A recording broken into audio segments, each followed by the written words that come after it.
Good morning. Please have a seat.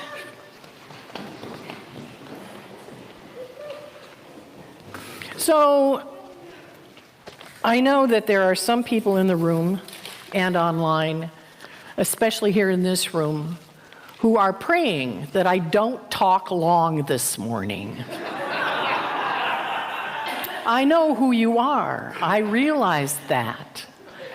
But in today's reading, I laughed because I didn't realize I had said yes to today as Super Bowl Sunday, also Winter Olympics Sunday, until I looked at the calendar and how Nick had shanghaied me to do this so that he doesn't have to figure out what to say on a day like this, or go to Canterbury after this and talk to that wonderful group that's over there with us and praying with us every month. So I think that when I look at the combination of God and our society and our interests and our hearts, it's really an exercise for me in making God real, right here in this place together. So, in the reading today, the last line of the gospel was, "Unless your righteousness exceeds that of the scribes and the Pharisees, you will never enter the kingdom of heaven." So, it felt like we were competing against the scribes and the Pharisees. We're keeping score. Are the scribes and the Pharisees being better, or are we being better? And I realized I needed to study this one. This is a big deal because of our world. Our world is about losing and winning. So when we get into competition in God, who wins? Who loses? I looked up the word righteousness, and there are 3 actions that are associated with the word righteousness.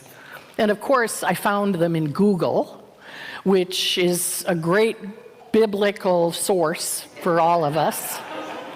So the three actions that were associated with the biblical righteousness: giving to the needy, praying, and fasting. Now, I looked at those 3 and I thought, I can't talk about all those in a short sermon. So we're just going to talk about giving to the needy. And I looked at, personally, when was the last time I gave to the needy? And it was in Fish, week before last.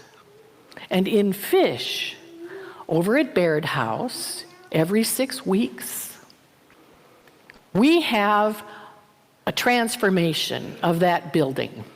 And it turns into a shopping event for people who come to the door, have been given a number, and are escorted through with a shopping cart to shelves and shelves and shelves of food. And they're invited to take food. We used to have it in boxes. We used to do it where we'd get the list, the names of the people who were going to come, and the number of people in the family, the ages of the kids, and we would pack a box for them without meeting them and have the box ready for them to pick up at their time to pick up. But it was changed. It was changed. We transformed it. Lucy Claxton helped transform that. And we transformed it into a dignified, escorted, supported exercise for all of us. So, as a result, when I'm volunteering for Fish, I'm standing there and I'm waiting, and the person comes through the door, I'm holding onto a cart, and I say, "Welcome to Fish. Welcome to Fish." And well, hi. You know, the people that have been there before are a little bit more relaxed. The people who are there for the first time, They don't know what's coming. They don't have any idea that they are going to be walked through a pair of doors, and in that room are going to be shelves and shelves of food. And on the shelves, they're going to be given options. They'll be told, you know what, if you are a green, okay, which is a small group, you can choose any 2 off of this shelf. If you're a purple, you can choose 8 off that shelf because there's a lot of people in your family. It's like shopping. It's like walking into the store. But there's no money exchanged. It's grace. That's the exchange. So I called one of our fish queens and asked, okay, is there anything that I can pitch for fish in this sermon that fish could use for the next time, which is March 20th? March 20th, we're going to be having another fish event. They need bags. They need bags. Because lots of times they come, they are the only ones in their homes, oftentimes. And when they get home, they have to carry that food in by themselves. And it's a lot easier to carry it in bags with handles than it is with boxes. Okay, so we have the boxes and the bags. And the idea is to make it easy for them. So, I did the math. You're going to like this. Okay, so, in this last fish, we averaged 42 households a day for 4 days. So 42 individuals came to the door. We walked them through. They saw the bread. They got a box of meat and dairy products, eggs, cheese. If they didn't like that kind of cheese, they could choose this kind of cheese. Some of them got milk if they wanted it. Some of them got non-dairy milk if they were lactose intolerant. Some of them had dogs and cats, and we even had dog and cat food. We had formula for the babies and diapers for the babies after they did the formula. And we had lots of sizes for babies. We had little baby stuff and big baby stuff. And as we're walking through with these people, we're seeing their homes in our imaginations. And it's not just giving to the needy. It's giving to Eloise. It's giving to Fred. Fred and his teenage son, they live alone. There's no women in their lives. It's just the two of them. He doesn't want to cook, so we look for food that is easy to fix, because Fred isn't a real enthusiastic chef. But his teenager is eating him out of house and home.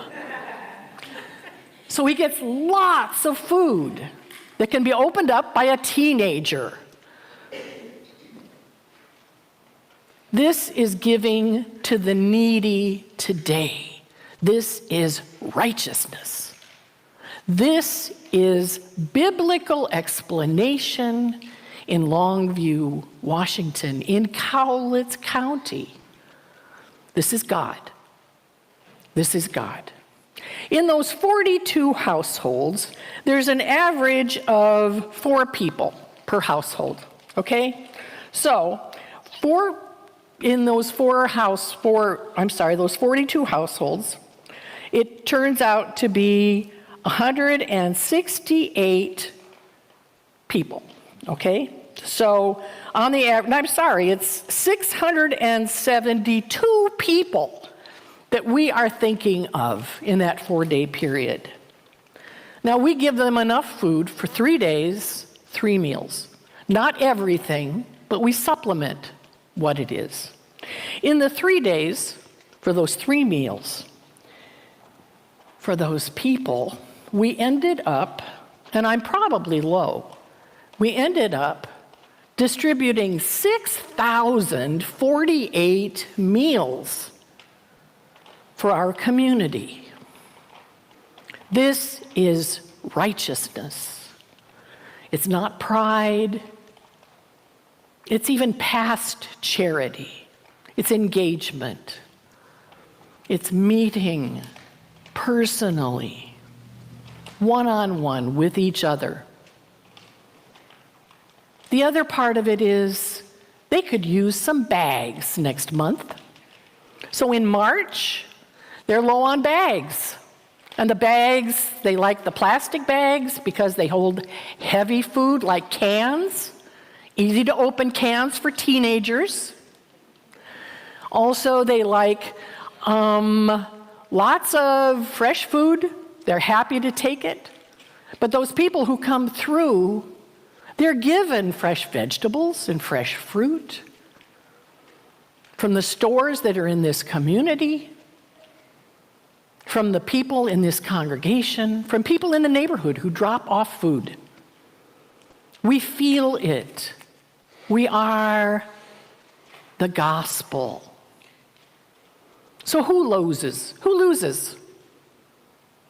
Nobody loses. Nobody loses in this expression of measuring. Not only that, but love wins. Love wins. God wins. Google him. Thank you.